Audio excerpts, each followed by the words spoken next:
Well, hello again from St. Mary's in Sherman. I'm Kevin Kolker, the seminarian who will be here with you guys for my pastoral year throughout the next 9 months.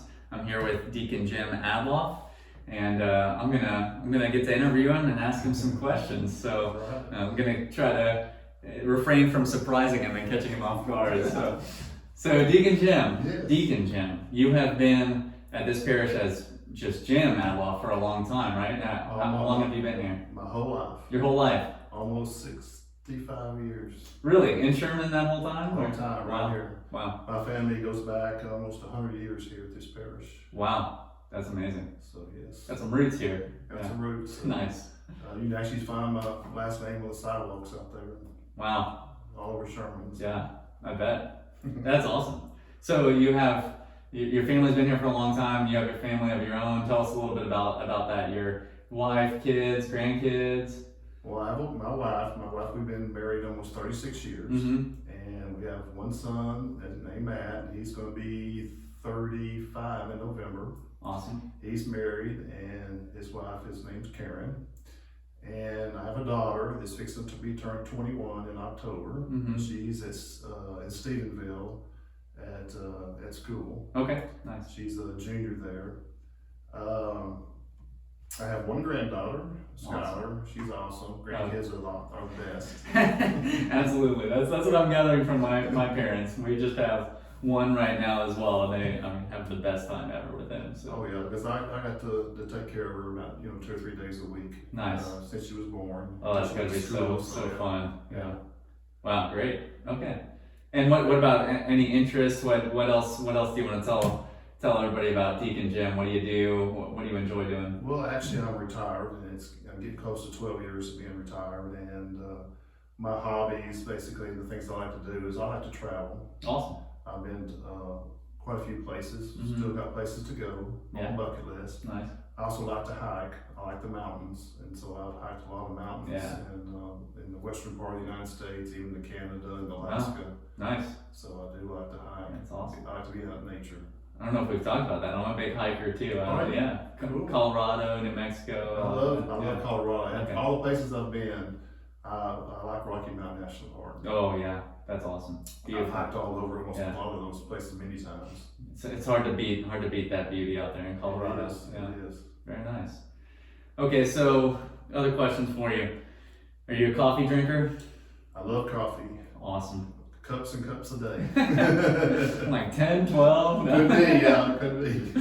Starbucks or? I do Starbucks too. Starbucks, okay. Yeah. Just wherever. You brew your own and you go to Starbucks? That's correct. Okay. Our own. We start off with 2 or 3 pots first thing in the morning. Oh man, yeah.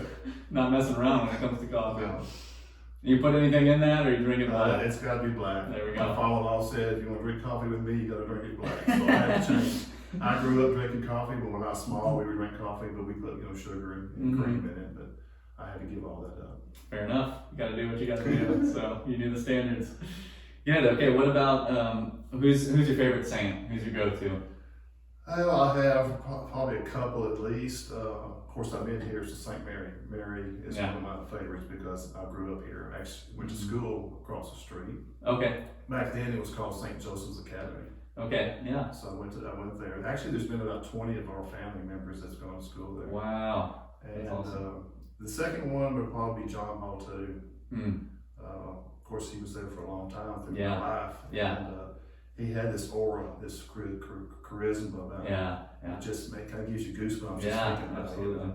And isn't it so cool just to have a favorite saint that's somebody who was like overlapped with a lot of your own lifetime? You're like, Oh yeah. I knew this. I saw this guy. I listened to him. And he just went out. I mean, he just attracted millions and millions of people. It was just awesome. He just traveled everywhere. Actually, the story was, my dad was a deacon here too. Mm-hmm. Oh wow. And he took groups from here to see the John Paul when he was here in the States. Actually, once when he was in San Antonio. Mm. And Wow. my dad got to serve as a deacon. And For well, Paul. he was a deacon, but he got to be a Eucharistic minister, I guess you Okay, could say, because sure. he was a deacon. And I actually still have the ciborium. Wow. But, Wow. yeah. So that's a relic, basically. Yeah. Oh my gosh. That's cool. Wow. Very cool. So okay, so your dad was a deacon. So tell me a a little bit about how you became a deacon and kind of hearing that call, because I understand you were already helping out a lot in the parish with various things, but what did it look like to say, hey, God might be calling me to be a deacon? Well, I never thought of it. My dad was a deacon, never crossed my mind, never thought about it. Mm-hmm.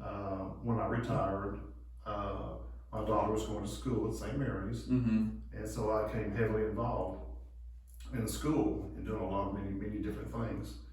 And someone here at the parish had asked me to be a Eucharistic minister. So I said, okay, because I'd already been volunteering at the school, so they see me around a lot. Mm-hmm. So I said, okay. Well, it was kind of funny. About a week or two later, our pastor said, you know, if you were a Eucharistic minister, I could use you helping me up in the altar assisting. I said, the funny thing is, I just got training like a week before to be a Eucharistic minister. So that's how I got started. And it led into helping at Mass, assisting every weekend at Mass. Mm-hmm. It got to be, I was doing the rosaries at the funeral home. Mm-hmm. I started off with my aunt that passed away. Okay. So I started doing these. I started helping, assisting at funerals, Mm-hmm. assisting at weddings, many functions. And I became very involved in that. But I still didn't have a clue about being a deacon. Mm-hmm. That never crossed my mind. So I was over at St. Mary's School, and there was a parishioner here that stopped in, and he mentioned, says, you know, you ought to be a deacon. I said, nope. Very clear answer. Well, I had my excuses. Mm-hmm. First, my wife's not Catholic. Mm-hmm. So I figured that was an out. I'm getting too old. Mm-hmm. I'm not highly educated as far as college degrees. I have many other excuses. Sure. I'm not a Bible scholar. I don't read books. There's Yeah. just, all these many excuses. And so, that was it for that. But then it seemed like things kept happening. Mm-hmm. And other things kept happening. And the key is that I'm a big believer of signs, because I've had some major things happen in my life that made me more aware of the Holy Spirit. And part of it was, the first one was actually the adoption of my daughter. Mm-hmm. And I don't want to get into that story because we'll be here for quite a while. Sure. There's some really amazing things that happen in the process. And that could be another talk. Sure. But just the Lord lining things up in a way that is unmistakable. Actually, there's some things happen that just came out of nowhere. Okay. Wow. And that's, like I said, that's another story. Sure, absolutely. So things like that starts making you aware of things. Mm-hmm. And then actually my retirement was another one that was a sudden thing. Mm-hmm. And I didn't know why I retired. Actually, I retired 2 years early. But within 3 months, I found out why I retired, and I didn't know it because it was because of my brother. And I had to take care of my brother, and in the same time, within about 2 months after he passed away, my aunt did the same thing, and I took care of both of them, both of their estates, and stuff like that. So there was another reason to really watch for signs that the Holy Spirit gives me. Mm-hmm. So now I'm getting all these signs about being a deacon, and some other things happened. I had someone that's a relative that's not Catholic, and we don't talk about religion. And he just out of the blue wanted to know, how come I want to get, why don't you be a deacon? Huh. I mean, where's that coming from? This is kind of weird How because would he be asking that question? all this is happening near the same time. Mm-hmm. So, it kind of perks your interest up a little bit. And so I was thinking, I started to think of, hey, what's going on here? Is this something I need to think about? So I ended up talking to the director of the Deaconate and asking the questions.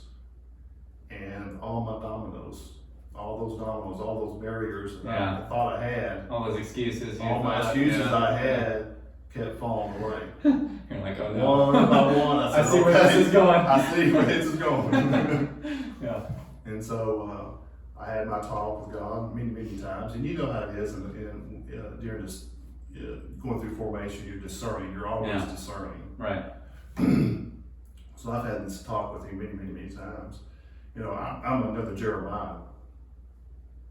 you read Jeremiah's call story. Yeah. All you got to do is mark out young. Oh Lord, I am too young. And put old in there. Nice. Okay, so you were saying, "What? I'm too old to be a deacon." All these things. Just look at this call story, and Yeah. that was me. Okay. So, I have stage fright. Yeah. I don't like being in front of people. Okay. All these things, so I'm not a presenter. I don't get up in front of people and talk. Yeah. And we've had this discussion. Yeah. And you're saying, "Lord, I'm not qualified. I can't do this." I'm not qualified, but he keeps telling me that I was. Yeah. And so I gave in. Mm. And that's how I got started. And like I say, you keep discerning, constantly discerning. Yeah.